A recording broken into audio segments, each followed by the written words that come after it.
1 ঘন্টা কথা না বলে থাকতে পারা মানুষটা আজ দিনের পর দিন কথা না বলে থাকে।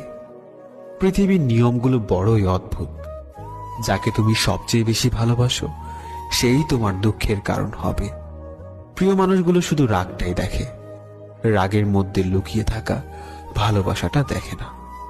মিথ্যে প্রতিশ্রুতির চেয়ে কাউকে সরাসরি ফিরিয়ে দেওয়াটাই ভালো। এক বিন্দু অশ্রু যখন চোখ দিয়ে পড়ে, সেই অশ্রুর ফোঁটা শুধু তোমার কথা বলে। মনের ভাষা বোঝো না তুমি, মুখে বলি তাই। শত আঘাতের পরেও তোমায় ভালোবেসে যায়। যে মানুষটা অল্পতেই খুশি হয়, সেই মানুষটা অল্প আঘাতেই অনেক বেশি কষ্ট পায়। কিছু কথা বলা বাকি ছিল, আর হয়তো কোনোদিন বলা হবে না।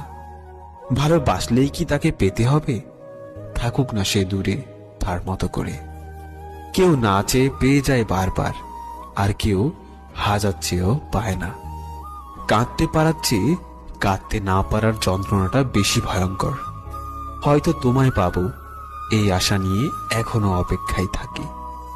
শূন্যতা অনুভব করা যদি ভালোবাসা হয়, তাহলে আমি তোমাকে প্রতিটি মুহূর্তে ভালোবাসি। সত্যিকারের ভালোবাসাগুলো কখনোই সঠিক মর্যাদা পায় না। কপালে সুখ লেখা না থাকলে সেই কপাল পাথরে ঢুকেও লাভ নেই। এতে কপাল যথেষ্টই ফলে, কিন্তু ভাগ্য একটুও ফলে না।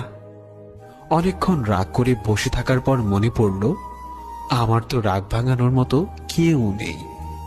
দুনিয়াতে সবাই তোমাকে কষ্ট দেবে।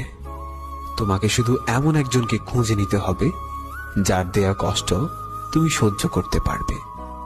প্রতিটা মানুষেরই কোথাও না কোথাও দুর্বলতা থাকে। আমার দুর্বলতা হচ্ছে তুমি। যেখানে নিজের মূল্য নেই, সেখান থেকে কষ্ট হলেও নিজেকে সরিয়ে নেওয়াটাই উত্তম। ভালো থাকে কিংবা খারাপ থাকি, মানিয়ে নেওয়াটা চরমভাবে শিখে গেছি আলহামদুলিল্লাহ।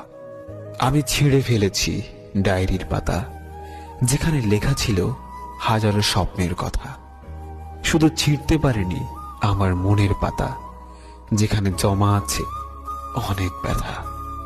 আমি সবসময় নিজেকে সুখী ভাবি, কারণ আমি কখনো কারো কাছে কিছু প্রত্যাশা করি না।